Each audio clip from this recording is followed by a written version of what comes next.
Esther புத்தகத்தை கடந்த சில மாதங்களாக நாம் படித்து வந்திருக்கிறோம். சென்ற வாரத்தோடு எஸ்தர் புத்தகத்தை நாம் நிறைவு செய்திருக்கிறோம். இன்னைக்கு இந்த புத்தகத்தை பற்றிய ஒரு மீள் பார்வையை நாம் பார்க்க இருக்கிறோம்.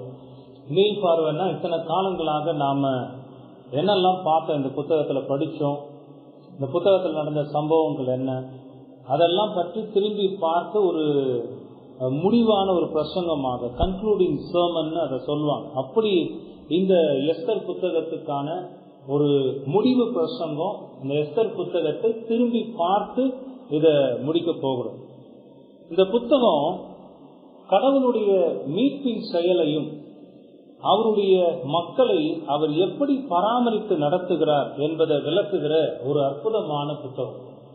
வேதம் முழுவதிலேயுமே கடவுளுடைய அந்த மீட்பின் திட்டம் எப்படி செயல்பட்டிருக்கிறது, வரலாற்றில் கர்த்தர் அதை எப்படி நிறைவேற்றி இருக்கிறார் என்பதை விளக்குகிறதாக இருக்கிறது. இந்த புத்தகம் இன்னும் ஒரு சிறப்பாக கடவுளுடைய மீட்பின் செயலையும் அவருடைய பராமரிப்பின் காரியங்களையும் விளக்குகிற புத்தகமாக இருக்கிறது. கடவுள் எப்படி மனிதர்களுடைய வாழ்க்கையில செயல்பட்டு தம்முடைய திட்டத்தை நிறைவேற்றி கொள்ளுகிறார் என்பதை தான் இந்த புத்தகம் விளக்குகிறது.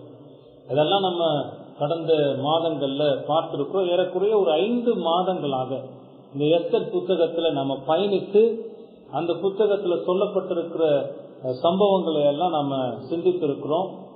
இன்னைக்கு நான் ஏற்கனவே சொன்னது போல அதை பற்றிய ஒரு மீள் பார்வையை பார்க்க போகிறோம். அப்படி அந்த புத்தகத்தை, அதாவது எப்பவுமே ஒரு புத்தகத்தை படிக்கிறதுக்கு முன்பதாக நாம எந்த புத்தகத்தை படிக்க போகிறோம் என்பதை பற்றிய ஒரு முன் பார்வை இருக்கணும். அதே சமயத்துல அந்த புத்தகத்தை படித்து முடித்த பிறகு திரும்பி பார்த்து அந்த புத்தகத்துல நாம என்னெல்லாம் படித்து கொண்டோங்கிறத கவனிக்கணும். ஸோ அது ரொம்ப பிரயோஜனமாக இருக்கு அந்த புத்தகத்தை நாம் சரியாக புரிந்து கொள்வதற்கு. ஆகவே இன்னைக்கு இந்த மீள் பார்வையில 3 காரியங்களை நான் செய்யலாம்னு யோசித்திருக்கிறேன். முதலாவது, இந்த புத்தகத்தை படிப்பதற்கு முன்பதாக நாம இந்த புத்தகத்தை படிக்கிறதுக்காக நம்ம தயார் செய்து கொண்ட காரியங்கள்ல ஒரு 4 வாரங்கள் சிந்தித்து பார்த்தோம். அதை பத்தின ஒரு சுருக்கமான ஒரு முகவுரையை கொடுக்க போகிறேன். அதான் முதல்ல, இந்த புத்தகத்தை படிப்பதற்கு முன்பதாக நாம் பார்த்த சம்பவங்களை முதல்ல பார்ப்போம். 2வது, இந்த புத்தகத்தில் நாம் பார்த்த சம்பவங்கள் தொடர்ச்சியாக 1வது அதிகாரத்திலிருந்து 10வது அதிகாரம் வரைக்கும் இந்த எஸ்தர் புத்தகத்தில் நடந்த சம்பவங்களை நம்ம பார்த்திருக்கிறோம். அதை பத்தின ஒரு சுருக்கமான ஒரு விளக்கம். 3வது, இந்த புத்தகத்தை படித்து முடிச்சிட்டோம், இதுல இருந்து நாம புரிந்து கொண்ட உண்மைகள் என்ன. ஒவ்வொரு அதிகாரத்திலையும் ஒவ்வொரு நிகழ்ச்சிகள் நடக்கும் போதும் அந்த நிகழ்ச்சிகளோடு தொடர்புடைய பாடங்களை நாம படித்து கொண்டு வந்தோம். இந்த புத்தகம் முழுமையாக படித்து முடித்து விட்டோம். அப்போ அதுல இருந்து நாம் புரிந்து வைத்திருக்க வேண்டிய உண்மைகள் என்ன, அதை பத்தி நம்ம பார்க்க போறோம். ஆக இந்த 3 விதங்கள்ல இந்த புத்தகத்தை பற்றிய மீள் பார்வையை இன்றைக்கு நாம் பார்க்க போகிறோம். சரி, முதலாவது, இந்த புத்தகத்தை படிப்பதற்கு முன்பதாக இந்த புத்தகத்தை நாம் சரியாக புரிந்து கொள்வதற்கு தேவையான ஒரு படிப்பை நாம் ஒரு 4 வாரங்கள் பார்த்தோம். உங்களுக்கு அது ஞாபகம் இருக்குன்னு நினைக்கிறோம். நேரடியாக எஸ்தர் புத்தகத்தை நாம படிக்க ஆரம்பிக்கலாம். அந்த எஸ்தர் புத்தகத்தை நாம் சரியாக புரிந்து கொள்வதற்கு நாம் தெரிந்து வைத்திருக்க வேண்டிய வரலாற்று பின்னணியத்தை பற்றி நாம் சிந்தித்து பார்த்தோம். அதுக்கு ஒரு பொதுவான தலைப்பு இருந்தது, இஸ்ரவேலின் எழுச்சியும் வீழ்ச்சியும் என்ற அந்த பொதுவான தலைப்புல 4 செய்திகளை நாம கேட்டோம். முதலாவது செய்தி, இந்த இஸ்ரவேல் நாடு எப்படி உருவானது என்பதை பற்றி ஆதியாகமத்திலிருந்து நாம் அதை சிந்தித்து பார்த்தோம். ஆபிரகாமினுடைய அழைப்பில் இருந்து யோசுவாவின் காலத்தில் கானான் தேசம் பங்கிடப்பட்டு அந்த இஸ்ரவேல் என்கிற நாடு உருவாகிற வரையிலான அந்த வரலாற்றை அந்த செய்தியில நாம் சிந்தித்து பார்த்தோம். இது ஒரு நீண்ட வரலாற்று சம்பவத்தை ரொம்ப சுருக்கமாக ஒரு செய்தியில நம்ம சிந்தித்து பார்த்தோம். ஆண்டவர் ஆபிரகாமை அழைத்தது, அந்த அழைப்பின் நோக்கம், அந்த நோக்கத்தை எப்படி அவர் செயல்படுத்தினார். நான் வானத்தின் நட்சத்திரங்களை போல உன்னை பெரிய ஜாதியாக்குவேன்னு வாக்கு பண்ணி அழைத்து ஆபிரகாமினுடைய சந்ததியை பெருக செய்து பாலும் தேனும் ஓடுகிற தேசத்தை உனக்கு கொடுப்பேன் என்று வாக்கு பண்ணியிருந்த அந்த வார்த்தையை ஆண்டவர் யோசுவாவின் காலத்தில் எப்படி நிறைவேற்றினார், கானான் தேசம் எப்படி பங்கிடப்பட்டு ஒரு இஸ்ரவேல் நாடாக உருவான அந்த சம்பவங்கள் எல்லாம் அந்த முதல் செய்தியில நம்ம கேட்டோம். உங்களுக்கு அது ஞாபகம் இருக்கலாம். இஸ்ரவேல் நாடு எப்படி உருவானது என்பதை பற்றி அந்த செய்தியில கேட்டோம். இரண்டாவது செய்தியாக அந்த இஸ்ரவேல் நாட்டில் உருவான அரசர்களை பற்றி நாம் சிந்தித்து பார்த்தோம். ஏன் இஸ்ரவேலர்கள் தங்களுக்கு ராஜாக்களை கேட்டார்கள் என்பதற்கான பதிலை குறித்து நாம் சிந்தித்து பார்த்தோம். அந்த 12 கோத்திரங்களான சமஸ்த இஸ்ரவேல் சொல்லுவாங்க, மொத்த இஸ்ரவேல், அதை அரசாண்ட மன்னர்களை பற்றி சுருக்கமாக பார்த்தோம். 3 அரசர்கள் மட்டும்தான் அந்த 12 கோத்திரங்களையும் அரசாண்டிருக்கிறார்கள். சவுல் முதல் அரசன், அதற்கு பிறகு தாவீது, அதற்கு பிறகு சாலமோன். ஆக அந்த 3 அரசர்களுடைய காலத்தை குறித்து பார்த்தோம். இதெல்லாம் இஸ்ரவேல் நாட்டில் அரசர்கள் என்ற அந்த 2வது செய்தியில பார்த்தோம். 3வது செய்தி அந்த இஸ்ரவேல் ராஜ்யம் உடைக்கப்படுதல் அல்லது பிரிக்கப்படுதல். சாலமோன் வரைக்கும் அந்த 12 கோத்திரங்களும் ஒருமித்திருந்து ஒரே ராஜ்யமாக இருந்தது. சாலமோனுக்கு பிறகு அது வடராஜ்யம் தென் ராஜ்யம் என்று 2ஆக பிரிக்கப்பட்டதை பற்றி நாம் பார்த்தோம்.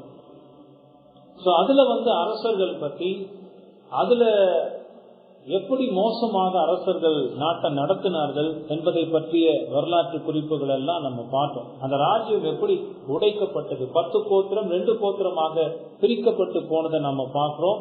அந்த 2 கோத்திரத்தை யூதா கோத்திரம் என்றும் 10 கோத்திரத்தை இஸ்ரவேல் நாடு என்றும் அழைத்து அதன் பிறகு அரசர்கள் தொடர்ச்சியாக ஆண்டு வந்ததை குறிச்செல்லாம் நம்ம பார்த்தோம். 4வது செய்தி இந்த இஸ்ரவேல் ராஜ்யங்களுடைய வீழ்ச்சியும் அடிமைத்தனமும் என்று பார்த்தோம். தொடர்ந்து இந்த இஸ்ரவேல் மக்கள் ஆண்டவருடைய வார்த்தைக்கு எதிராக செயல்பட்டு கொண்டிருந்த காரணத்தினால் ஆண்டவர் புறஜாதிகளுடைய கைகளில் அவர்களை ஒப்புக் கொடுத்தார். அதை குறிச்சுதான் அதுல நம்ம பார்த்தோம். கர்த்தரின் வார்த்தைக்கு அவர்கள் எதிராக நடந்து கொண்டதால் கர்த்தர் தாம் சொன்னபடியே அவர்களை அந்நிய தேசத்து மக்களுக்கு அடிமைகளாக்கின வரலாற்றை தான் அந்த செய்தியில பார்த்தோம். யூதர்கள் பாபிலோனுக்கு நேபுகாத் நேச்சார் என்கிற ஒரு மன்னனால் அடிமைகளாக கொண்டு போகப்பட்ட வரலாறு வரையும் பார்த்தோம். இஸ்ரவேல் முதலாவது அடிமையாக அசீரியர்களால அடிமைகளாக கொண்டு போகப்பட்டது.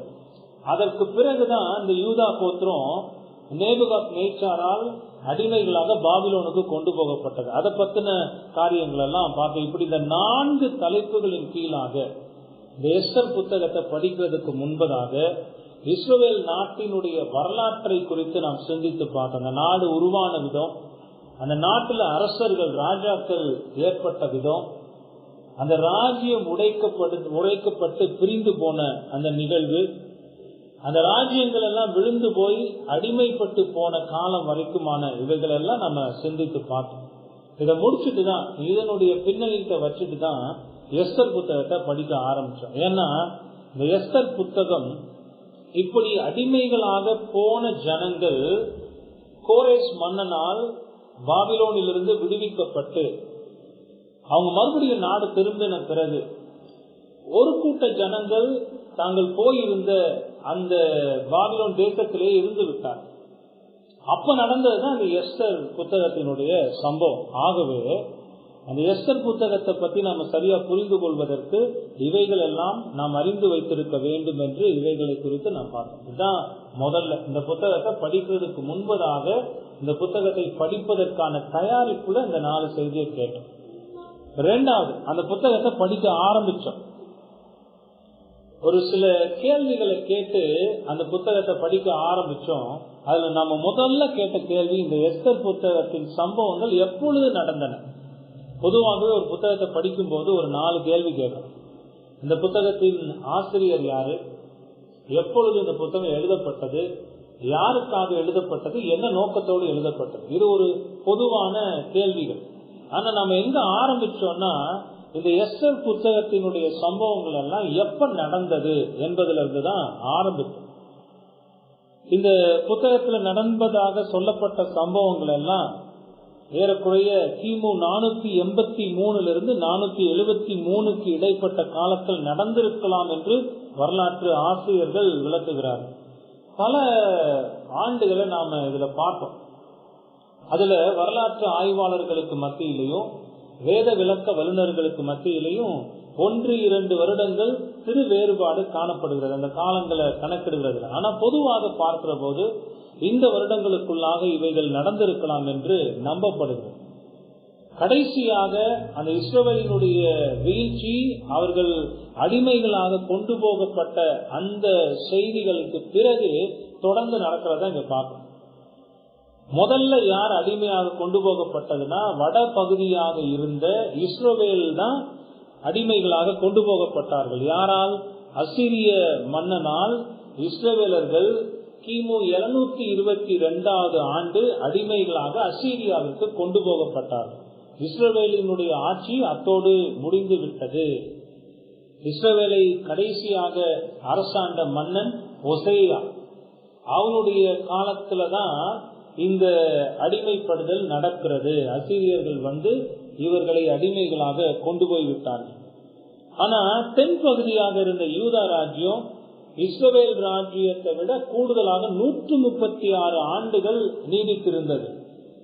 அதுக்கு காரணம் என்னன்னா, இந்த யூதாவை அரசாண்ட மன்னர்கள்ல சில நல்ல அரசர்கள் இருந்திருக்கிறாங்க. அவங்க ஆண்டவருடைய வார்த்தையை கேட்டு ஆண்டவருடைய வார்த்தையின்படி செய்திருக்கிறார்கள். கடவுளுக்கு பயந்து சிறந்தவர்களாக ஆட்சி செய்திருக்கிறார்கள். ஆகவே அந்த யூதா கொஞ்ச காலம் நீடித்தது. ஆனா பின்னாட்கள்ல மோசமான அரசர்கள் வர அந்த யூதா ராஜ்யமும் விழுந்து போனது. யூதா ராஜ்யத்தை கடைசியாக அரசாண்ட மன்னனுடைய பெயர் சிதேக்கியா. அவனுடைய காலத்துல, அதாவது கிமு 586 ஆண்டுல பாபிலோனின் அரசனாக இருந்த நேபுகாத் நேச்சார் தன்னுடைய தளபதியை அனுப்புகிறான். சேனாபதி நெபுசரதான் என்கிறவன் வந்து இந்த எருசலேமை அழித்து யூத மக்களை பாபிலோனுக்கு அடிமைகளாக சிறைபிடித்து கொண்டு போகிறார். யூதாவும் பாபிலோனுக்கு அடிமைப்பட்டு விட்டது. இப்படிதான் இவங்க அடிமைகளாக கொண்டு போகப்பட்டார். இப்படி இந்த நெபுசராதானால அடிமைகளாக பிடிக்கப்பட்டு பாபிலோனுக்கு கொண்டு போகப்பட்ட அந்த காலத்திலிருந்து இந்த எஸ்தர் புத்தகத்தில் நடந்ததாக சொல்லப்பட்ட இந்த காலம் வரைக்கும் ஏறக்குறைய 100 ஆண்டுகள் இடைவெளி இருந்ததாக நாம பார்த்தோம். உங்களுக்கு ஞாபகம் இருக்கும் நினைக்கிறேன். இவங்கெல்லாம் அடிமைகளா போயிட்டாங்க. அதுல இருந்து 100 ஆண்டுகள் கழித்துதான் எஸ்தர் புத்தகத்துல நடந்த சம்பவங்கள் எல்லாம் அங்கு நடந்திருக்கின்றது என்பதை நாம பார்த்தோம். நம்ம இதுல ரொம்ப முக்கியமாக கவனிக்க வேண்டிய ஒரு விஷயம் என்னன்னா, இந்த பாபிலோனிய சாம்ராஜ்யமும் விழுந்து போனது. இந்த யூதர்களை அடிமைகளாக கொண்டு போனாங்க பாத்தீங்களா, இந்த யூதர்கள் எல்லாம் பாபிலோன்ல போய் அடிமைகளாக இருந்தாங்கல்ல, அதுக்கு காரணமாக இருந்த நேபுகாத் நேச்சார், அந்த பாபிலோனின் சாம்ராஜ்யமும் விழுந்து போனது. இந்த பாபிலோனிய சாம்ராஜ்யத்துக்கு பிறகு அங்கு ஒரு புதிதான சாம்ராஜ்யம் ஏற்படுத்தப்படுகிறது. குறிப்பாக கிமு 539 ஆண்டுல அது நடக்கிறதாக பார்க்கிறோம். பாபிலோனிய சாம்ராஜ்யத்தின் வீழ்ச்சிக்கு காரணமாக ஒரு அரசன் எழும்புகிறான். பெர்சிய ராஜாவான கோரேஸ் என்கிற ஒரு மன்னன்.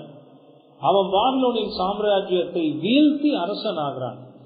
இந்த அரசன் பதவிக்கு வந்த பிறகு நல்ல அருமையான ஒரு சம்பவம். ஆண்டவர் அந்த மன்னனுடைய இருதயத்துல கிரியை செய்து அடிமைகளாக கொண்டு வரப்பட்டவர்கள் விடுதலையாக்கப்பட்டு தங்களுடைய தேசத்துக்கு போகலாம் என்று அவன் அனுமதி கொடுத்திருந்தான். எஸ்ராவினுடைய புத்தகம் 1 அதிகாரம் 1-6 வசனங்கள்ல அவைகள் எழுதப்பட்டிருக்கிறது. அப்படி கோரேஸ் மன்னன் வந்து இந்த பாபிலோனுக்கு சிறைப்பிடிக்கப்பட்டு கொண்டு வந்து அடிமைகளாக இருந்த யூதர்களை விடுவித்தான். பெரும்பாலான யூதர்கள் இதை சந்தோஷமாக ஏற்றுக்கொண்டு தங்களுடைய நாட்டிற்கு அவர்கள் போய்விட்டார்கள். ஆனாலும் ஒரு சிலர் எருசலேமுக்கு போகாம தாங்க முன்பிருந்த அந்த பட்டணங்களிலேயே தொடர்ந்து இருந்து விட்டதை நாம பார்த்தோம். அப்படி யூதர்கள் தங்கி இருந்த இடத்துல இப்ப நம்ம பார்த்த எஸ்தர்ல இந்த அகாஸ்வேரு அரசாளுகிற போது 127 நாடுகள், அந்த 127 நாடுகள்ல பல இடங்கள்ல இந்த யூதர்கள் சிதறி பரம்பி இருந்தார்கள். அது முக்கியமா சூசான் அரண்மனையிலையும் அவர்கள் இருந்தார்கள் என்று பார்க்கிறோம். இந்த எஸ்தர் புத்தகத்துல சொல்லப்பட்ட சம்பவங்கள் எல்லாம் பெர்சியா, அதாவது இப்ப நாம ஈரான் என்று அழைக்கிறோமே, அந்த நாட்டில தான் நடந்திருக்கிறது. அப்போ அந்த நாட்டினுடைய தலைநகரம் சூசான். அந்த சூசான்ல இருந்த அரண்மனையில அரசர்கள் இருந்து இந்த பெர்சிய சாம்ராஜ்யத்தை ஸ்தாபித்து ஆட்சி செய்து வந்தார்கள். அப்ப இந்த கோரேஸ் மன்னன் வரலாற்றை திரும்பி பார்க்கிற போது இந்த கோரேஸ் மன்னன் வந்து யூதர்களை விடுவிக்கிறான். பெரும் திரளான கூட்டம் மறுபடியுமாக எருசலேமுக்கு போய்விட்டது. அதுல ஒரு சிலர் இந்த பெர்சியாவிலேயே தங்கிவிட்டார்கள். ரொம்ப முக்கியமா இந்த சூசான் அரண்மனையில அவர்கள் அரண்மனை இருந்த சூசான் நகரத்துல தங்கிவிட்டார்கள். இந்த பின்னணியத்தின் அடிப்படையில தான் அந்த எஸ்தர் புத்தகத்தில் நடந்த சம்பவங்களை நாம பார்க்கிறோம். ரொம்ப சுருக்கமா சொல்லணும்னா, கிமு 586 பாபிலோனுக்கு அடிமைகளாக கொண்டு போகப்படுகிறார்கள். கிமு 539 பெர்சியாவின் அரசனான கோரேஸ் பாபிலோன் சாம்ராஜ்யத்தை வீழ்த்துகிறான், மக்களை விடுவிக்கிறான். கிமு 486 ஆண்டுல தான் இந்த எஸ்தரின் புத்தகத்துல நடந்த சம்பவங்கள் வருகிறது. அப்ப பாத்தீங்கன்னா அந்த 586 ஆண்டுல பாபிலோனுக்கு அவங்க அடிமைகளாக போனதுல இருந்து கிமு 486 ஆண்டுல இங்க நடக்கிற சம்பவங்கள் வரைக்கும் இடையில ஒரு 100 ஆண்டுகள் இடைவெளி இருந்ததை நாம பார்த்திருக்கோம். இதெல்லாம் அந்த புத்தகத்தை பற்றின அறிமுக செய்தியில நாம சிந்தித்தோம். இரண்டாவது ஒரு முக்கியமான ஒரு காரியத்தை கவனிச்சோம். இந்த எஸ்தரின் காலத்தில் பெர்சியாவின் அரசனாக இருந்தது யார்? எஸ்தர் முதல் அதிகாரம் முதல் வசனத்திலேயே சொல்லப்பட்டிருக்கிறது. இந்து தேசம் முதல் எத்தியோப்பியா தேசம் வரைக்கும் உள்ள 127 நாடுகளையும் அரசாண்ட அகாஸ்வேருவின் நாட்களில் சம்பவித்ததாவது. எஸ்தர் புத்தகத்துல நடந்த சம்பவங்கள் எல்லாம் பெர்சியாவின் அரசனாக இந்த அகாஸ்வேரு இருந்த நாட்கள்ல நடந்திருக்கின்றன என்பதையும் நாம பார்த்தோம். இதுல ஒரு சிறு விளக்கத்தையும் நாம சிந்தித்து பார்த்தோம். இந்த 3 புத்தகங்கள், வரலாற்று புத்தகங்கள், எஸ்தர், நெகேமியா, அப்புறம் எஸ்ரா, இந்த 3 புத்தகங்கள்லையும் நாம வாசிக்கும் போது ஒரு 4 அரசர்களுடைய பெயர்களை பற்றி பார்க்க முடியும். முதல்ல கோரேஸ், 2வது தரியு, 3வது அகாஸ்வேரு, 4வது அர்தசஷ்டா. இந்த 4 அரசர்களுக்கும் ஒரு மிக நெருங்கிய தொடர்பு உண்டு. இந்த கோரேஸ் என்கிறவரை தான் நாம ஏற்கனவே பார்த்தோம். அந்த பாபிலோனிய சாம்ராஜ்யத்தை வீழ்த்தி பெர்சிய சாம்ராஜ்யத்தை ஏற்படுத்தின ஒரு அரசன். ரொம்ப பவர்ஃபுல் மேன்னு வரலாற்றுல பார்க்கிறோம்.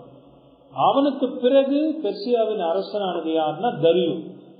வேதத்துல 3 தரியு ராஜாக்கள் இருந்ததாக சொல்லப்படுகிறது.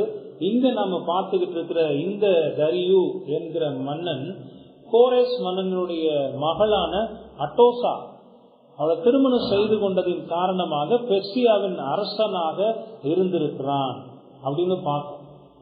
3வது அகாஸ்வேரு. இந்த அகாஸ்வேரு இப்ப நம்ம பார்த்த தரியுவினுடைய மகனாக இருந்து பெர்சியாவை ஆட்சி செய்திருக்கிறான். இந்த எஸ்தர் புத்தகத்துல வருகிற அகாஸ்வேருவும் இந்த மன்னன் தான். இதற்கு பிறகு அகாஸ்வேருவினுடைய மகனாக இருந்த அர்தசஷ்டா பெர்சிய சாம்ராஜ்யத்தை ஆண்ட அரசனாக இருந்திருக்கிறார். இந்த 4 அரசர்களை பற்றி இந்த 3 புத்தகங்களையும் நம்மால பார்க்க முடியும். ரொம்ப குறிப்பா இந்த எஸ்தர் புத்தகத்துல நாம பார்க்கிறது முழுமையாகவே அகாஸ்வேருவை பத்தி பார்க்கிறோம். இந்த அகாஸ்வேரு யாருன்னா தரியுவினுடைய மகனாக இருந்திருக்கிறான் என்று பார்க்கிறோம். எஸ்தரின் காலத்தில் பெர்சியாவை அரசாண்ட மன்னனாக இந்த அகாஸ்வேரு இருந்திருக்கிறான்னு பார்த்தோம்.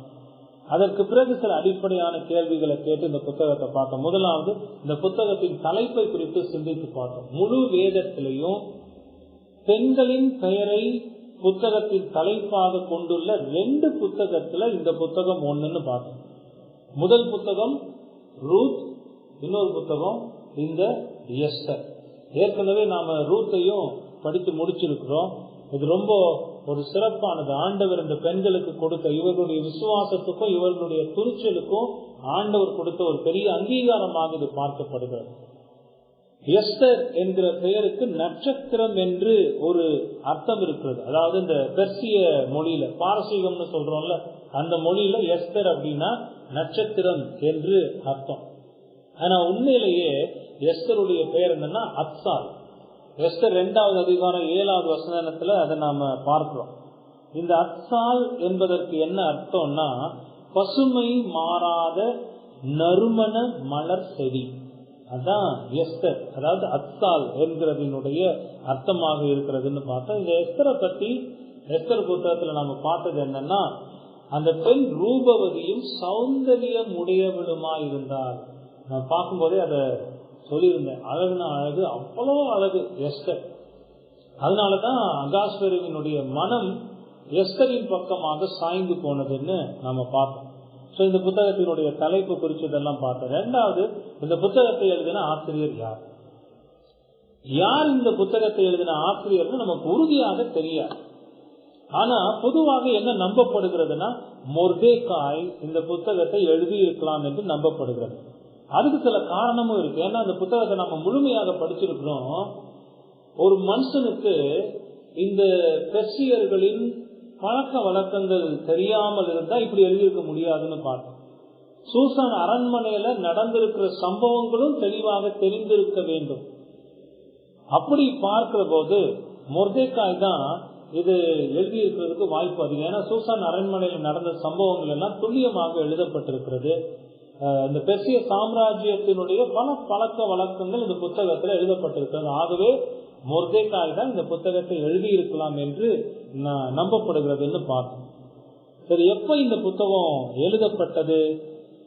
அநேகமாக கிமு 465 ஆண்டிலிருந்து 400 வரையிலான இந்த காலத்தின் இடைப்பட்ட பகுதியில எழுதப்பட்டிருக்கலாம் என்று நம்பப்படுகிறது. ஆக இந்த புத்தகத்தை பத்தி ஒரு பொதுவாக இதெல்லாம் பார்த்தோம். இந்த புத்தகம் எந்த பின்னணியில அமைந்திருக்கிறதுன்னு பார்த்தோம். இந்த புத்தகத்தை அரசாண்ட அரசர்களை பற்றி பார்த்தோம். அதுல நாம தெரிந்து வைத்திருக்க வேண்டிய சம்பவங்களை பார்த்தோம். குறிப்பாக அகாஸ்வேருவை பத்தி நாம சிந்தித்து பார்த்தோம்.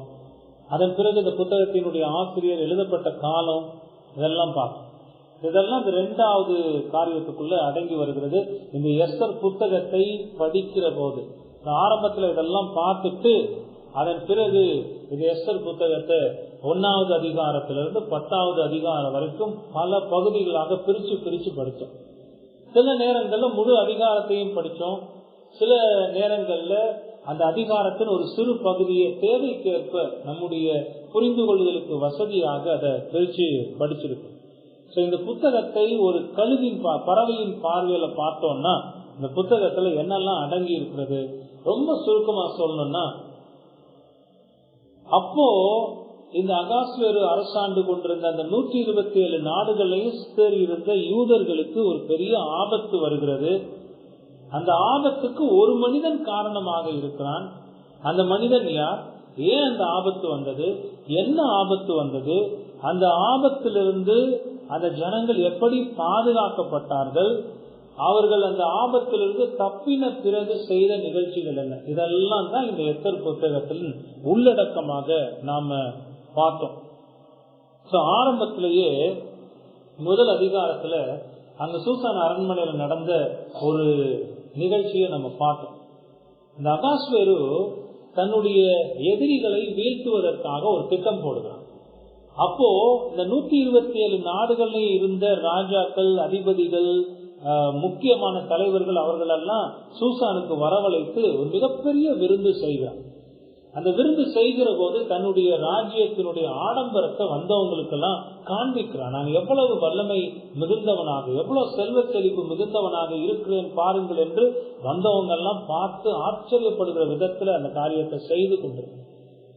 அப்போ அவனுடைய எண்ணத்துல ஒரு சிந்தனை வருகிறது, தன்னுடைய பட்டத்து ராணியை அழைத்து வந்து இவர்களுக்கெல்லாம் காண்பிக்கணும்.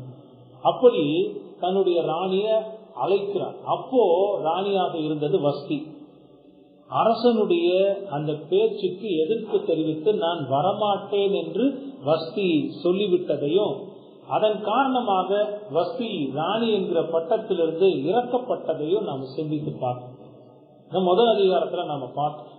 அப்போ அங்க கூடியிருந்த பிரதானிகள் கிட்ட அகாஸ்வேரு ஒரு கலந்து ஆலோசனை செய்கிறார். நான் கூப்பிட்டு இப்படி ராணி வரல, என்ன செய்யலாம்? அப்போ இருந்தவங்க ஒரு ஆலோசனை கொடுக்குறாங்க. ராஜாவே, இது ஒரு மிகப்பெரிய அவமானம். இதை வெளியில கேட்கிறவங்க எல்லாம் கூட தங்களுடைய கணவர்களை மதிக்க மாட்டார்கள். ஆகவே நீங்க என்ன செய்யுங்கன்னா, உங்க ராஜ்யத்தின் கீழ் இருக்கிற எல்லா நாடுகளுக்கும் எழுதி அனுப்புங்க, என்ன எழுதி அனுப்புங்கன்னா, ஒரு குடும்பத்தை நிர்வகிக்க கூடியவன் குடும்பத்தின் தலைவன், கணவன் தான் நிர்வகிக்கணும், அவன் தான் ஆளுகை செய்யணும். பெண்கள் எல்லோருமே அந்த ஆளுகைக்கு உட்பட்டு இருக்கணும்னு எழுதி அனுப்புங்க. இந்த வஸ்தியும் அரசி என்கிற அந்த பதவியிலிருந்து தூக்கி எறியப்பட வேண்டும். அந்த வஸ்தி பதவிக்கு வேறொரு பெண் தேர்ந்தெடுக்கப்பட்டு ராணியாக வரணும்னு இந்த சம்பவங்கள் எல்லாம் நாங்க நடந்தோம். அப்படித்தான் இந்த அகாஸ்வேரு இந்த ஆலோசனை கேட்டு அதன்படி வஸ்திய ராணி பதவியிலிருந்து தூக்கி எறிகிறான். இதுக்கு இடையில வரலாற்றை நாம பார்த்தோம்னா, அவன் ஏற்கனவே திட்டமிட்டபடி ஒரு போருக்கும் செல்லுகிறான். கிரேக்கர்களை எதிர்த்து அந்த போருக்கு போய் அங்கு தோற்று போய் திரும்பி வருகிறான். அதுல ரொம்ப மனவேதனை. ஏற்கனவே ராணி போன ஒரு வேதனை, போர்ல தோத்து போன ஒரு வேதனை, இதெல்லாம் அவன் மனசுல ரொம்ப கஷ்டத்தை ஏற்படுத்திட்டு இருந்திருக்கும் போது கூட இருந்தவங்க, ராஜா இப்படி ரொம்ப கஷ்டப்படுறது சரியில்லை, ஆகவே ராஜாவுக்கு ஒரு பெண்ணை தேடணும், ராணியை தேடணும்னு சொல்லி ராஜ்யம் எங்கும் இருந்து பெருந்திரள் கூட்டமான பெண்களை, அழகான பெண்களை அழைத்து வந்து அந்த சூசான் அரண்மனையில அவங்கள தயார்படுத்துகிறார்கள் அரசனை சந்திப்பதற்கு. ஒவ்வொரு பெண்ணும் ஒவ்வொரு நாள் அரசனை சந்திக்க வேண்டும், ஒவ்வொரு இரவு அரசனோடு தங்கி இருக்க வேண்டும்.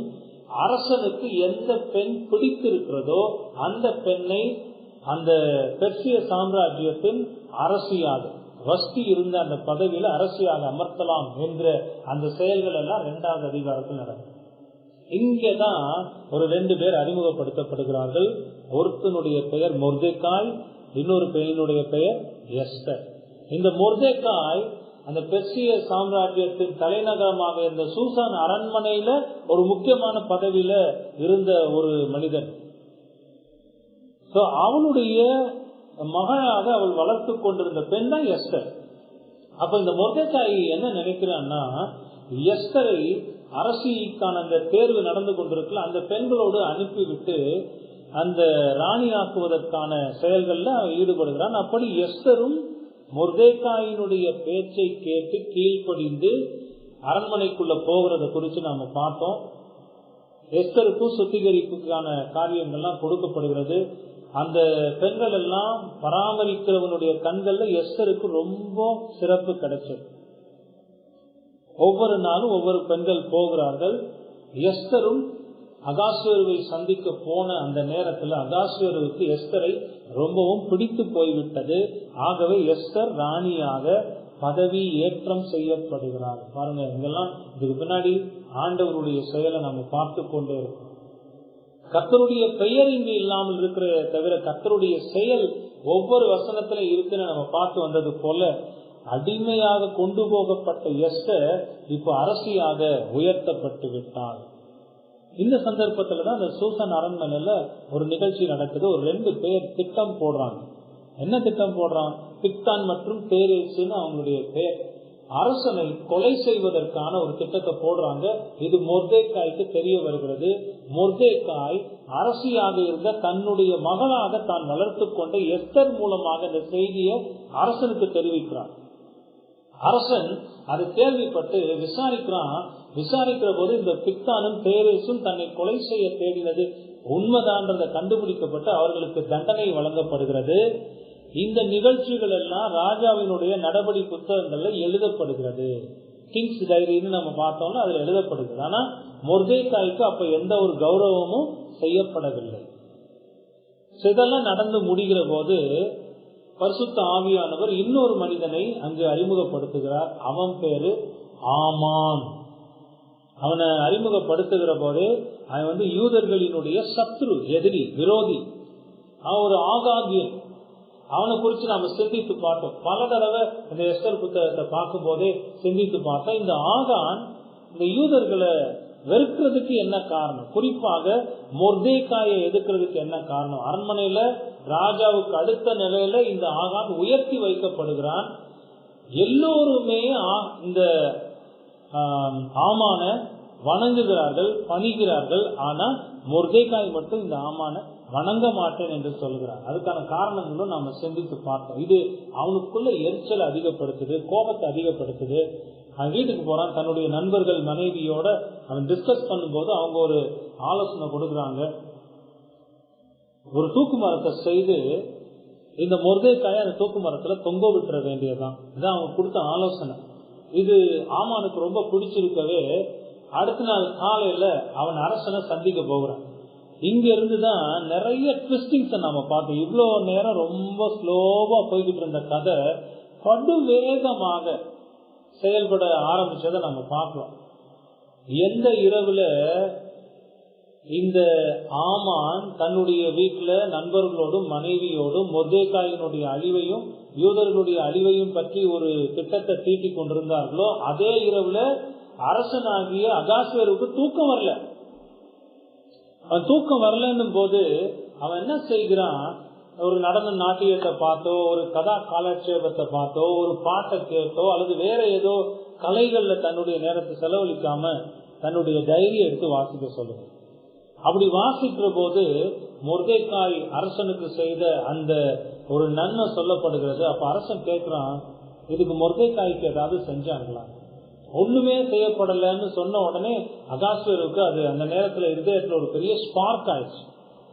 எப்படி என்னுடைய உயிரையே காப்பாற்றி இருக்கிற அந்த மொர்தெகாய், ஆனா அவனுக்கு ஒண்ணுமே நாம செய்யலையா அப்படின்னு யோசித்து கொண்டிருக்கிற நேரத்துல ஆமான் அரசனை சந்திக்க வந்து நிற்கிறான்.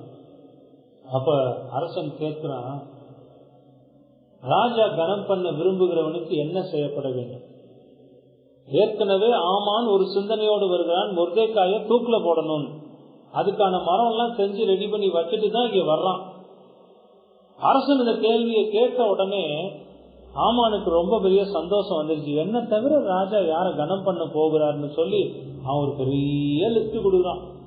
உம்முடைய குதிரை ரெடி பண்ணப்படணும், உம்முடைய ஆடை கொடுக்கப்படணும், உம்முடைய கிரீடம் வைக்கப்படணும், தெருக்கள் எல்லாம் கூடி வர இப்படி அழைத்து போய் அவனுக்கு அந்த ட்ரெஸ்ஸை போட்டு கிரீடத்தை வச்சு அந்த குதிரையில ஏற்றி ராஜா கனம் பண்ண விரும்புகிறவனுக்கு இப்படியே செய்யப்படணும் முன்னாடி ஒருத்தர் சொல்லிட்டே போகணும். அரசனே அவன் கனவுல நினைச்சு பார்க்கறான், தனக்குதான் அது கிடைக்க போகிறதுன்னு சந்தோஷத்துல இதெல்லாம் சொல்லி கொண்டிருக்கிறான். சரி, முதல்ல இது நடக்கட்டும், அதுக்கப்புறம் தூக்க பத்தி பேசுவோம். முதல்ல எனக்கு மேன்மை கிடைக்கட்டும்னு அவன் நினைத்து கொண்டிருக்கும் போது இதெல்லாம் சொல்லி முடிக்கிறதுக்கு முன்பதாக அரசன் பட்டுன்னு இவைகளில் ஒன்றும் குறையாதபடிக்கு போய் மொர்தெகாய்க்கு செய் என்று ஆணையிட்டு விட்டான். அரசனுடைய ஆணைய மீற முடியுமா? அந்த ஆமானுக்கு வேற வழி இல்லை. வெளியில போய் தான் பகைத்த தன்னுடைய முதல் எதிரியாக அவன் நினைச்சு கொண்டிருந்த மொர்தெகாய்க்கு இவைகளை எல்லாம் செய்கிறான். அங்கு மொர்தெகாய் கௌரவிக்கப்படுகிறான், உயர்த்தப்படுகிறான். ஏற்கனவே நம்ம பார்த்தோம், யூதர்களுடைய அழிவின் செய்தி இந்த ஆமான் மூலமாகவே திட்டமிடப்படுகிறது. அவன் ரொம்ப மனவேதனையோட வீட்டுக்கு போறான், தலையை துண்டை போட்டு போறான்னு சொல்லுவாங்கல்ல, அது மாதிரி போய் மறுபடியும் தன்னுடைய மனைவி நண்பர்களோட பேசுறான். இப்படி நடந்துருச்சு, ரொம்ப வேதனையோட பகிர்ந்து கொள்ளும். யூதர்களுடைய அழிவை திட்டம் பண்ணி அந்த அரசன் கிட்டையும் சொல்லி விடுகிறான், அதற்கான அனுமதியும் வாங்குறான். இந்த செய்தி பரவுகிறது. அதுக்கு முன்னாடியே, அதாவது மொர்தெகாய் கௌரவிக்கப்படுவதற்கு முன்பதாகவே தெருவெல்லாம் அழுது புலம்பி வர்றான். ஒன்னும் பிரயோஜனம், இதெல்லாம் பின்னணியத்துல நடந்து கொண்டே இருக்கு.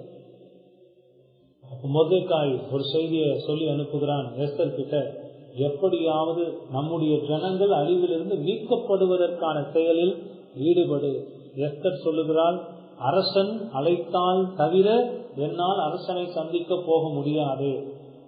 மறுபடியும் மொர்தெகாய் சொல்லுகிறான், இந்த காலத்துல நீ உதவியா இருக்கும்படிக்கு கடவுள் உன்னை உயர்த்தி இருக்கலாம், ஆகவே இதை செய். சரி, 3 நாட்கள் உபவாசத்தை ஜெபம் பண்ணும். அரசன் அழைப்பிக்காமலேயே நான் அரசனை சந்திக்க போகிறேன். அரசனுடைய கண்கள்ல தயவு கிடைச்சா பரவாயில்ல, இல்ல நான் செத்தாலும் சாகுறேன்னு சொல்லி அந்த 3 நாட்கள் முடியும் போது எஸ்தர் அரசனை சந்திக்க போகிறேன். பாருங்க, இந்த மொர்தெகாய் கௌரவிக்கப்படுவதற்கு முன்பதாகவே இதெல்லாம் பின்னணியத்துல நடந்து முடிந்திருக்கு. அரசனும் எஸ்தருடைய வருகைக்கு எந்த எதிர்ப்பும் தெரிவிக்காம எஸ்தரை அங்கீகரித்து, எஸ்தர் உனக்கு விண்ணப்பம் என்ன, நீ என்ன கேட்கிற? எஸ்தர் அதை உடனே சொல்லாம ரொம்ப புத்திசாலித்தனமா, இன்று இரவு நான் ஏற்படுத்துகிற விருந்துக்கு நீங்களும் ஆமானும் வர வேண்டும். அப்ப நான் என்னுடைய இருதயத்தின் வேண்டுதல் என்ன நான் சொல்றேன்னு விருந்துக்கு அழைக்கிறார். விருந்துக்கு 2 பேரும் போறாங்க. அங்க விருந்துல நல்ல அருமையான விருந்து. அரசன் மறுபடியும் கேட்கிறான், அப்பயும் எஸ்தர் சொல்ல மறுத்து விடுகிறாள். மறுநாள் விருந்துக்கும் வாங்கன்னு சொல்லுகிறார். அரசனும் ஆமானும் சரின்னு போகிறாங்க. இதுக்கிடையில தான் அந்த இரவுலதான் ஆமானுக்கு ரொம்ப பெரிய சஞ்சலமா போகுது, அவமானமா போகுது. ரொம்ப வேதனையோடு இருக்கிற நேரம் அடுத்த நாள் விருந்துக்கு கூப்பிடுறாங்க, போறாங்க. ஆமான் எதிர்பார்க்காத ஒரு ட்விஸ்ட் அந்த விருந்துல தான் நடக்கும். மறுபடியும் அரசன் கேட்டபோது எஸ்தர் தன்னுடைய இருதயத்தை திறந்து துணிச்சலோடு தனக்கும் தன்னுடைய ஜனங்களுக்கும் வரப்போகிற அழிவை பற்றியும் அந்த அழிவுக்கு காரணமாக இருந்த ஆமானை ராஜாவினுடைய முகத்துக்கு முன்பாகவும் அவள் சொல்லிவிடுகிறாள். ஆமானுக்கு அப்பவே பயங்கரமான திகில் வந்து விடுகிறது. அவன் பயத்துல விளவிளத்து போயிருக்கான்.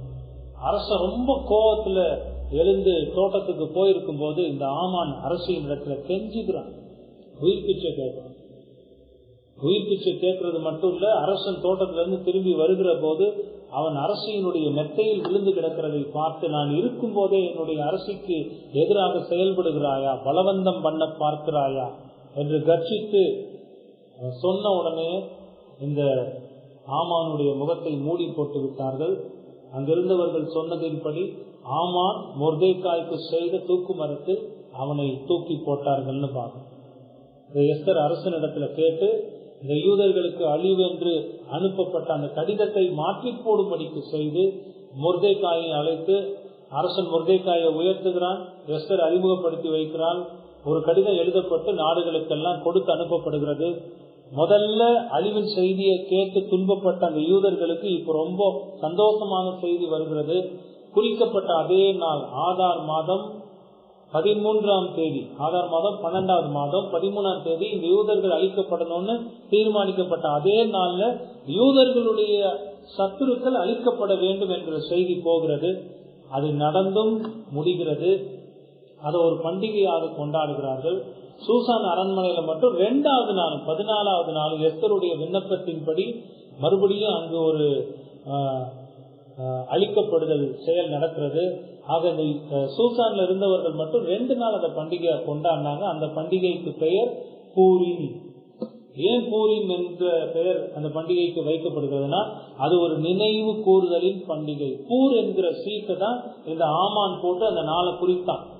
அழிவுக்கு குறிக்கப்பட்ட அந்த நாள்லயே கடவுள் பெரிய விடுதலையை கொடுத்ததுனால் அந்த பண்டிகைக்கு பூரீம் என்கிற பெயர் வைக்கப்பட்டு அது கொண்டாடப்பட்டதை பார்த்தோம். அது யூதர்களுக்குள்ள ரொம்ப பெரிய மகிழ்ச்சி. கடைசியாக இந்த மொர்தெகாய் எப்படி உயர்த்தப்பட்டு கௌரவிக்கப்பட்டான் என்பதை பார்த்து இந்த எஸ்தர் புத்தகத்தை முடிச்சோம். 10வது அதிகாரத்துல சென்ற வாரம் நாம பார்த்தோம். இந்த மொர்தெகாய் மிகவும் மதிப்புள்ளவனாக உயர்ந்தான். அரசனுக்கு அடுத்த நிலையில அதிகாரம் உடையவனாக இருந்தான். எல்லோருக்கும் மேலாக உயர்த்தப்பட்டவனாக, தன்னுடைய மக்களால் மதிக்கப்பட்டவனாக, சொல்லப்போனா அன்னைக்கு யூதர்களுக்கு அவன் தான் அரசன். அந்த அளவுக்கு உயர்ந்து இருந்ததை குறித்து பார்த்தோம். அவனுடைய மேன்மையை குறித்து பார்த்தோம். மொர்தெகாயினுடைய நற்குணங்களை குறித்து பார்த்தோம். அவன் எப்படியெல்லாம் தன்னுடைய ஜனங்களுக்காக செயல்பட்டிருக்கிறான், அவர்களுக்காக பேசி இருக்கிறான், அவர்களுக்கு ஆபத்து வருகிற போது அவர்கள் சார்பாக நின்றிருக்கிறான் என்பதை பற்றி எல்லாம் நாம சிந்தித்து பார்த்தோம். இப்படித்தான் ஒரு 5 மாத காலமாக எஸ்தர் புத்தகத்துல பயணித்து இந்த புத்தகம் முழுமையாக நாம் படித்து முடித்திருக்கோம். பல பிரிவுகள், பல தலைப்புகள், பல பயன்பாடுகள், இதெல்லாம் சிந்தித்து பார்த்தோம். ஒரு 5 கீ பர்சன்ஸை இந்த எஸ்தர் புத்தகத்துல நம்ம பார்க்கணும். முதலாவது வஸ்தி. முதல் 2 அதிகாரத்தோட அந்த பெண்ணினுடைய நிகழ்வுகள் எல்லாம் முடிந்து விடுவோம். அதற்கு பிறகு அகாஸ்வேரு. இந்த புத்தகம் முழுமையாகவே அந்த மனுஷன் தொடர்ந்து பயணித்து வருகிறான். கடவுளுடைய கைப்பாவையாக அகாஸ்வேரு நடந்து கொண்டதை அங்க பார்க்கணும். அவ்வளோ பவர்ஃபுல் மனிதனாக அவன் இருந்த போதிலும் கடவுளுடைய ஆளுகையின் கீழாகவே கடவுளுடைய திட்டத்தை செயல்படுத்தக்கூடியவனாக, கடவுளால் பயன்படுத்தப்பட்ட ஒரு புறஜாதி மன்னனாக இந்த அகாஸ்வேருவை குறிச்சு பார்த்தோம். எஸ்தரை குறிச்சு பார்த்தோம். எஸ்தர் ரொம்ப துணிச்சலான பெண். அழகு ரூபவதியாகவும் இருந்தது மட்டும் இல்ல, ரொம்ப துணிச்சலாக, சாமர்த்தியமாக, கவனமாக செய்ய வேண்டிய நேரத்துல அவர் சரியாக செய்ததை குறித்து நாம பார்த்தோம். எஸ்தருடைய துணிச்சல் அந்த யூதர்களுக்கு விடுதலையாக அமைந்ததை பார்த்தோம். மொர்தெகாயை குறித்து சிந்திச்சு பார்த்தோம். அந்த மொர்தெகாயினுடைய மேன்மை, நற்குணம், தன்னுடைய இனத்துக்காக அவன் செய்த செயல்கள் எல்லாம் குறித்து பார்த்தோம். 5வது ஆமானை குறித்து பார்த்தோம். அதிகாரத்தின் ஆணவத்தினால் ஆடி அழிந்து போனான் என்று ஆமான குறித்து பார்த்தோம். இந்த 5 பேர் தான் ரொம்ப பவர்ஃபுல் பீப்புள் இந்த எஸ்தர் புத்தகத்துல. எல்லாத்துக்கும் மேல ரொம்ப பவர்ஃபுல் கிங், அரசனாக ஆண்டிருந்த நம்முடைய தேவனுடைய செயல்கள் எல்லாம் இந்த புத்தகம் முழுவதிலையும் நாம பார்த்தோம். ரெண்டு காரியத்தை பார்த்திருக்கிறது. அந்த புத்தகத்தை படிக்கிறதுக்கு முன்பதாக நாம பார்த்த காரியங்கள், அந்த புத்தகத்துல நம்ம பார்த்த காரியங்கள் எல்லாம் பார்த்திருக்கோம். கடைசியாக அந்த புத்தகத்தெல்லாம் படிச்சு முடிச்சிட்டோம். இந்த ஸ்டோரி நமக்கு ரொம்ப நல்லா பழகின ஒரு கதையாக போய்விட்டது. இது கதை அல்ல, இது நிஜம், இது வரலாறு, கடவுளுடைய வரலாறு. அந்த ஹிஸ்டரி என்ற அந்த வார்த்தையே எப்படி சொல்லுவோம்னா ஹிஸ்டோரி, அவருடைய கதை, அவருடைய செயல், அவர் நடத்தி இருக்கிற விதம். ஹிஸ்டரினா வரலாறு, கடவுளுடைய வரலாற்றை குறித்து இதெல்லாம் பார்த்தோம். சரி, இப்போ ஒரு நிறைவாக இந்த புத்தகத்தை படிச்சு முடிச்சிட்டோம். இதுல இருந்து நாம தெரிந்து வைத்திருக்க வேண்டிய உண்மைகள் என்ன, அதை பார்த்து இன்றைய செய்தியை நாம முடிக்கணும். அதாவது என்ன படிக்கிறோம், என்ன பயன்பாடுகளை இந்த புத்தகம் முழுமையாக படித்து முடிக்கிற போது நாம என்ன படிக்கிறோம், நாம என்ன தெரிஞ்சு வைத்திருக்கணும். முதலாவது, கடவுள் தீர்மானித்திருப்பதும் திட்டமிட்டிருப்பதும் ஒருபோதும் தடைப்படாது. முதல்ல பார்க்கணும். இந்த புத்தகம் முழுமையாக நடந்த சம்பவங்கள் எல்லாம் பார்த்ததிலிருந்து நம்ம ரொம்ப உறுதியாக வைத்திருக்க வேண்டிய ஒரு பாடம் என்ன, அதை மனப்பாடமாக நம்ம வச்சிருக்கணும். கடவுள் தீர்மானித்திருப்பதும் அவர் திட்டமிட்டிருப்பதும் ஒருபோதும் தடைபடாது. இதை சிந்திக்கும் போது ஒரு சென்டென்ஸை நான் எழுதினேன். கொஞ்சம் இந்த சென்டென்ஸை கவனிச்சு பாருங்களேன். நடக்க வேண்டியவைகள் எல்லாம் நடக்க வேண்டிய நேரத்தில் நடத்த வேண்டிய நபர்களை கொண்டு நடத்துகிறவரால் தடையில்லாமல் நடத்தப்படும். ஏதாவது புரிஞ்சுதா உங்களுக்கு? இது அந்த தமிழ் மொழிக்கே உரிய ஒரு சிறப்பு. அந்த வார்த்தைகளை நாம பயன்படுத்துறதுல மறுபடியும் நான் அதை வாசிக்கிறேன் பாருங்க. நடக்க வேண்டியவைகள் எல்லாம், எதெல்லாம் நடக்கணுமோ அந்த செயல்கள் எல்லாம் நடக்க வேண்டிய நேரத்துல, எந்த நேரத்துல நடக்கணுமோ, நடக்க வேண்டிய நபர்களை கொண்டு, அந்த சம்பவங்கள் எல்லாம் யாரை கொண்டு செய்யணும்னு ஆண்டவர் தீர்மானித்திருக்கிறாரோ அவர்களை கொண்டு நடத்துகிறவரால், யார் நடத்துகிறவர்? கடவுள் தான் நடத்துகிறவர், தடையில்லாமல் நடத்தப்படும். இதுதான் இந்த எஸ்தர் புத்தகத்தினுடைய ஒரு சுருக்கமான உண்மை. கடவுள் உலக தோற்றத்துக்கு முன்பதாகவே எல்லாவற்றையும் திட்டமிட்டிருக்கிறார் என்று பரிசுத்த வேதாகமும் தெளிவாக சொல்லுகிறது. அவர் இப்படி தீர்மானித்து திட்டமிட்டிருக்கிற எல்லா காரியங்களும் திட்டமிட்டிருக்கிற நேரங்கள்ல துல்லியமாக நடந்தது. கொஞ்சம் கூட அது தவறாது, நேரம் தவறாது. அவர் குறித்திருக்கிற நேரத்துல அவர் குறித்திருக்கிற காரியங்கள் தவறி போகாமல் நடக்கும். கடவுளே அந்த சராசரங்களை ஆளுகிறார். முதல் இந்த அடிப்படையான சிந்தனை நமக்கு வேணும். ஏன் கடவுள் எல்லாவற்றையும் ஆள முடிகிறது என்றால் அவர் தான் எல்லாவற்றையும் படைத்திருக்கிறார்.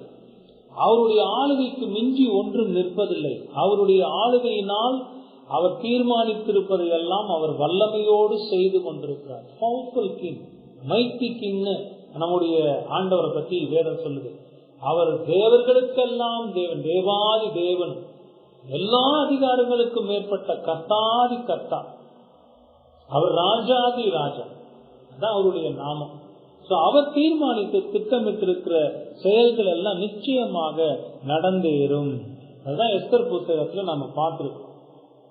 சில நேரங்கள்ல கடவுளுடைய திட்டங்கள் தோற்பது போல் தோன்றலாம், காட்சிக்கு தெரியும், ஆனா அது உண்மையான உண்மை அல்ல.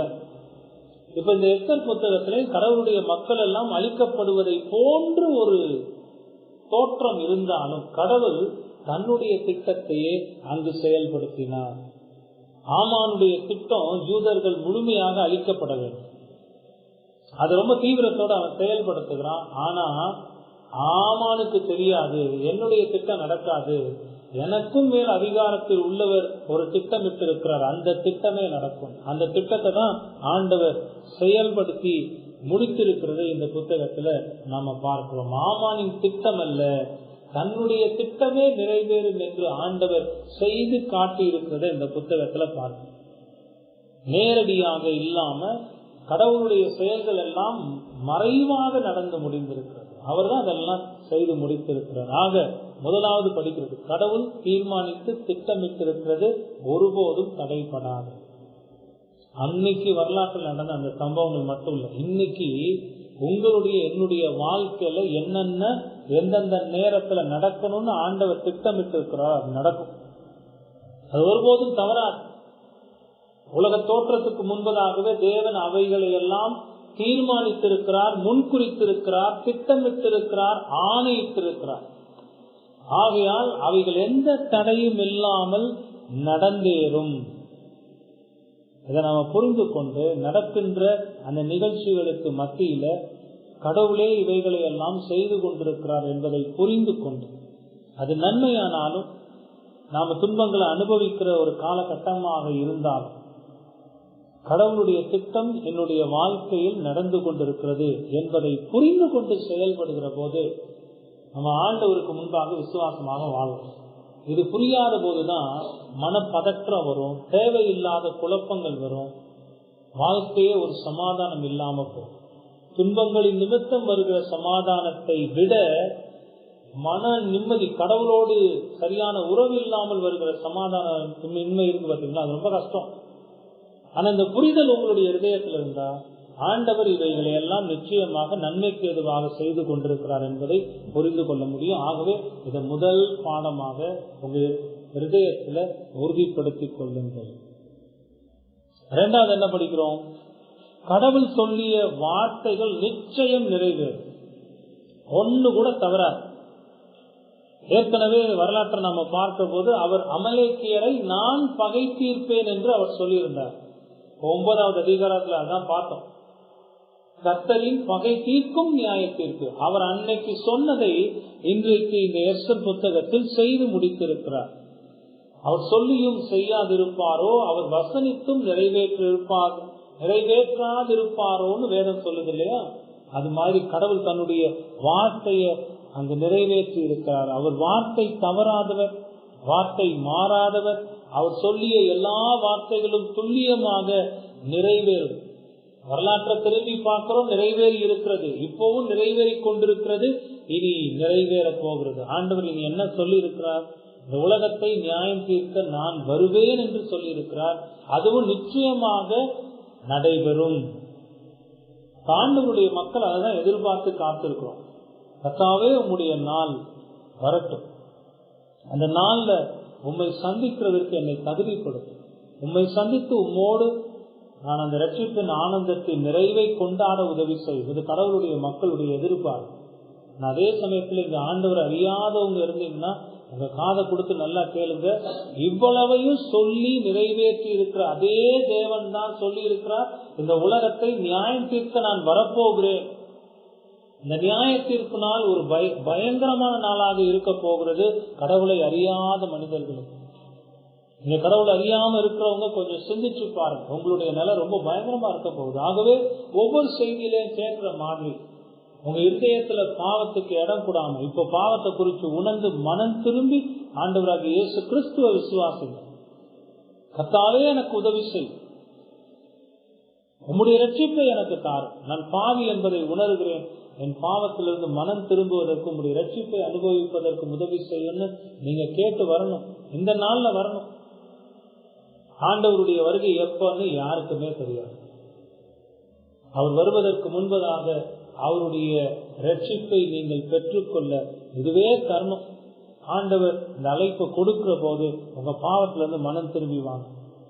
யோசிச்சு பாருங்க, ஆண்டவருடைய நியாயத்திற்கு எவ்வளவு சமீபமாக இருக்கிறது. அவர் சொன்ன காரியங்கள்லாம் நடந்துட்டு, அப்போ அந்த நியாயத்திற்பின் நாளுக்காக நாம் தயாராகணும், நம்மோடு இருக்கிறவர்களையும் தயார்படுத்தணும். இந்த நேரத்துல சுவிசேஷத்தை தெளிவா சொல்லணும். மக்கள் சுவிசேஷத்தை கேட்பதற்கான எல்லா முயற்சிகளையும் அவருடைய மக்களாக நாம ஈடுபடணும். பார்க்கிறவர்கள், நமக்கு அறிமுகமானவர்கள், நம்முடைய சொந்தங்கள், குடும்பத்தினர்கள் எல்லோருக்கும் சுவிசேஷத்தை சொல்லணும். ஆண்டவர் வருவேன் என்று சொல்லி இருக்கிறார். அவர் நிச்சயமாக இந்த பூமியை நியாயம் தீர்க்க வரப்போகிறார். அவர் வருவதற்கு முன்பதாக, உங்களுடைய மரணத்துக்கு முன்பதாக மனம் திரும்பி ஆண்டவராகிய இயேசு கிறிஸ்துவை விசுவாசியுங்கள் என்று சொல்ல வேண்டிய கடமை ஒவ்வொரு கிறிஸ்தவர்கள் மேலும் உள்ளது. இரண்டாவது என்ன படிக்கிறோம்? கடவுள் தாம் சொன்னதை செய்து முடிக்கிறவர். அவர் செய்து முடித்த வரலாற்றை தான் இந்த எஸ்தர் புத்தகம் நமக்கு விவரிக்கின்றது. மூணாவது, கடவுள் நம்முடைய சிந்தனைகளுக்கெல்லாம் அப்பாற்பட்ட விதத்தில் செயல்படுகிறார். இது எப்படி நடக்கும், இது சாத்தியமா அப்படின்னு நாம நினைக்கிற காரியங்கள் எல்லாம் கடவுள் சாதாரணமாக செய்து முடிக்கிறார். இதெல்லாம் நடக்கவே முடியாதுங்க, இதெல்லாம் யாராலும் முடியாதுன்னு நினைக்கிற காரியங்கள் எல்லாம் கடவுளால சாதாரணமாக முடிக்கப்படும்.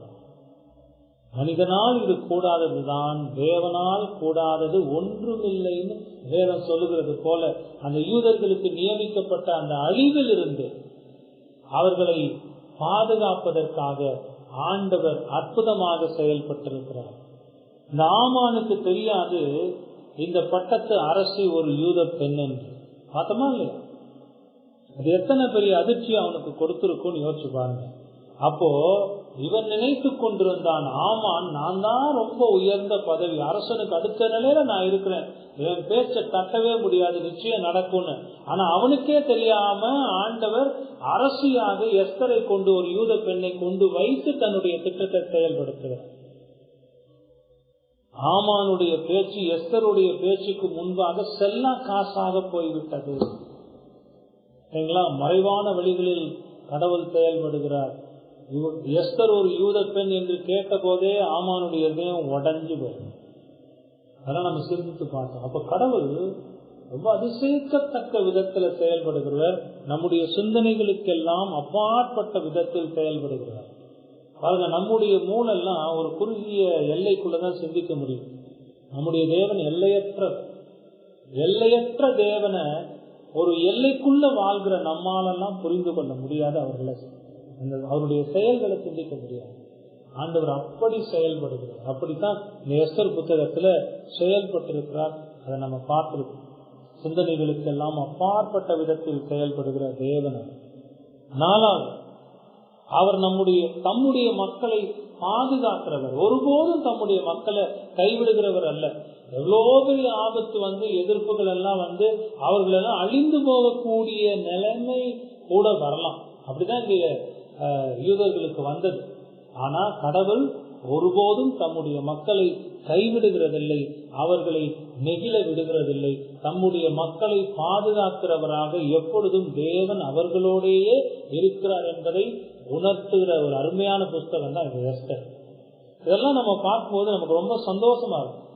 ஆண்டவருடைய மக்களாக என்னுடைய தேவன் என்னை பாதுகாக்க என்னோடு கூட இருக்கிறார். என் வாழ்க்கையினுடைய சூழ்நிலைகள் எப்படி மாறி போகலாம், எவ்வளவு துன்பங்களை கஷ்டங்களை நான் அனுபவிக்கலாம், ஆனா என் தேவன் என்னோடு கூட இருக்கிறார், அவர் என்னை பாதுகாக்கிறார். எவ்வளவு ஒரு ஆனந்தமான ஒரு செய்தி இல்லது, நமக்கு எவ்வளவு சமாதானத்தை கொடுக்கும். அன்னைக்கு அந்த யூதர்கள் கொண்டாடினதை போல இந்த செய்தியை கேட்கும் போது நம்முடைய இருதயம் எப்படித்தான் பூரிக்கும். ஆண்டவரே, இது இப்படி என்னை பாதுகாக்கும். பாருங்க, நம்ம சிந்திச்சே பார்க்க முடியாது எத்தனையோ ஆபத்துகளுக்கு ஆண்டவர் நம்மை மறைத்து பாதுகாக்கிறார், நம்மை தப்புவிக்கிறார். தீமைகள் நம்மை மேற்கொள்ள விடாமல் ஆண்டவர் அவைகளை தடுத்து நம்மை பாதுகாக்கிறவராக இருக்கிறார். அன்னைக்கு அந்த யூதர்களை பாதுகாக்கிறது நம்ம எல்லாம் ரொம்ப இதுக்கு ஆண்டவருக்கு நன்றி செலுத்தணும்.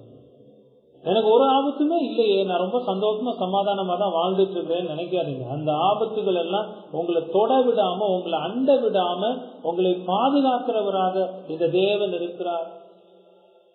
அந்த தேவனுக்கு எவ்வளவு நன்றி செலுத்தணும்னு நீங்க யோசிப்பாங்க. நம்ம பார்த்தோம் இல்லையா, அந்த யூதர்கள் அந்த பூரிம் பண்டிகையை ஒரு நினைவு கூறுதலின் பண்டிகையாக கொண்டாடினார்கள். ஆண்டவருடைய மக்களாகிய நமக்கு பண்டிகை நாள் எந்த நாள்? கர்த்தருடைய நாள். அப்ப அந்த நாளை எவ்வளவு மகிமையா நினைச்சு அந்த நாள்ல ஆண்டவருக்கு எவ்வளவு நன்றி செலுத்தி அவரை ஆராதிக்கணும்ன்றதெல்லாம் சிந்தித்துப்பார். அவர் ஒருபோதும் நம்முடைய மக்களை கைவிடுகிற தேவன் அல்ல. அதையும் இங்க கிடைக்கும். கடைசியாக ரொம்ப முக்கியமான பயன்பாடு, கடவுள் தம்முடைய மக்களை எப்பொழுதும் தம்மையே சார்ந்திருக்கும்படி செய்கிறார். நம்ம எப்ப ரட்சிப்ப அனுபவிச்சோமோ அப்ப இருந்து நம்ம யார சார்ந்து இருக்கணும்னா ஆண்டவர் தான் சார்ந்திருக்கணும். ஆனா சில நேரங்கள்ல நமக்கு என்ன ஆகும் தெரியுமா, நம்முடைய பாவத்தின் காரணமாக, நம்முடைய சுய இச்சைகளின் காரணமாக ஆண்டவரையும் அவருடைய வார்த்தைகளையும் வழிகளையும் விட்டு விலகி, அப்படிப்பட்ட நேரங்கள்ல கர்த்தர் நமக்கு உணர்வை கொண்டு வந்து மறுபடியும் தம்மோடு சேர்த்துக் கொள்வதற்காக சில காரியங்களை நம்முடைய வாழ்க்கையில் செயல்படுத்துகிற. நான் யோசிச்சு பார்த்தேன், இந்த யூதர்கள் எல்லாம் அவன் போயிருந்திருக்கலாம். ஏன் அவன் போல தெரியுமா? ஒருவேளை நான் என் தேசத்துக்கு போய் அனுபவிக்கிறத காட்டிலும் இங்க நான் ரொம்ப சுகமா இருக்கேன். 100 வருஷம் ஆகி போச்சா, கோரேஸ் மன்னன் அவங்களுக்கு விடுதலை ஆக்கணும்னு இதெல்லாம் ரொம்ப வசதியா அந்த சௌகரியமா வாழ ஆரம்பிச்சிருக்கான். தொழிலெல்லாம் செய்ய ஆரம்பிச்சு நல்ல வியாபாரம், நல்ல காசு, அவனுடைய வாழ்க்கை ரொம்ப சந்தோஷமா போய்கொண்டிருக்கிறது. யாரு? அந்த பெர்சிய சாம்ராஜ்யத்துல சிதறி இருந்த யூதர்கள்.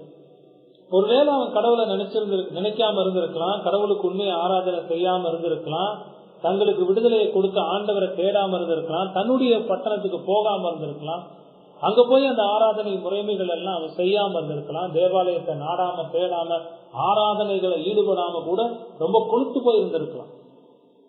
அப்போ ஆண்டவர் பலமுறை எப்படியும் பேசியிருப்போம். சாதாரணமாகவே நம்முடைய மனசாட்சியின் மூலமாக பேசுகிறது. இங்க ஒட்டுமொத்தமாக எல்லோரோடும் கூட அவர் பேசுவதற்காக பயன்படுத்தின கருவி என்னன்னா மரணம். ஒரு யூதம் விடாம எல்லாரும் கண்ணீர் சிந்தி கடவுளை நோக்கி ஓடி வர செய்தது இந்த மரணம் என்ற செய்தி. அப்ப நம்முடைய வாழ்க்கையில இது உண்மைதான்.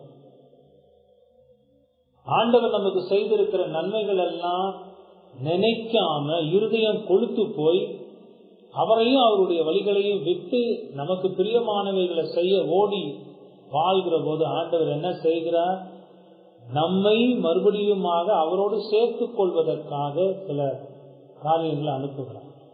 கஷ்டங்கள், வேதனைகள், பாடுகள், பொருளாதார நெருக்கடி, மனதில் ஒரு சமாதானம் இல்லாத ஒரு நிலை, வேலையில ஒரு பெரிய போராட்டம், இதெல்லாம் அனுப்பும்போது ஆட்டோமேட்டிக்கா என்ன செய்வோம்?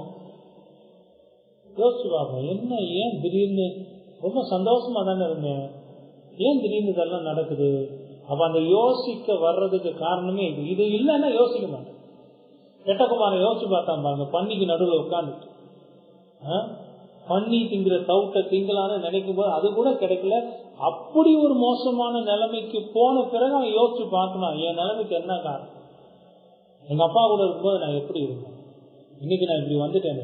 நான் எங்க அப்பாவை போய் அவர்கிட்ட மன்னிப்பு கேட்டு ஒரு வேலைக்காரனா கூட இருந்துட்டு, அப்பதான் அவனுக்கு புத்தி தெளிந்தது. பன்னியோட உட்கார்ற போதுதான் புத்தி தெளிந்தது. ஆண்டவருக்கு தெரியும் யாருக்கு எப்ப என்ன பாடத்தை எப்படி கத்துக் கொடுக்கணும்னு தெரியும். அப்ப இருதயத்துல ஆண்டவருடைய சிந்தனை இல்லாம அவருடைய வழிகளை மறந்து வாழ்க்கையின் வசதிகள்ல நாம் திளைத்து போகிற போது ஆண்டவர் சில காரியங்கள் மூலமாக பேசுகிறார்.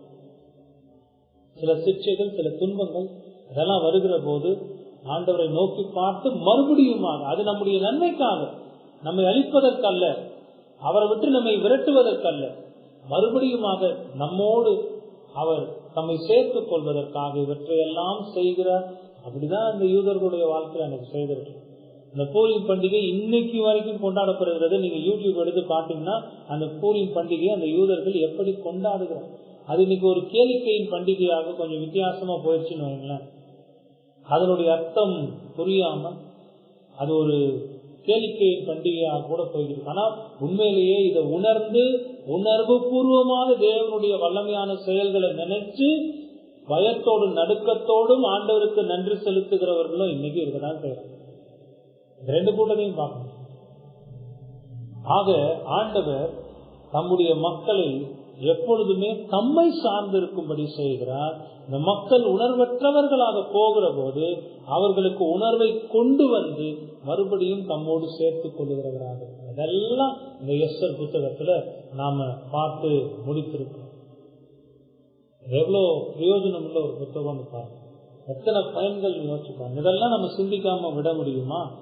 கடவுளுடைய பெயர் இல்லாமல் இருந்தாலும் கடவுளுடைய அற்புதமான செயல்கள் எல்லாம் இந்த புத்தகத்துல நாம பார்த்திருக்கிறோம்.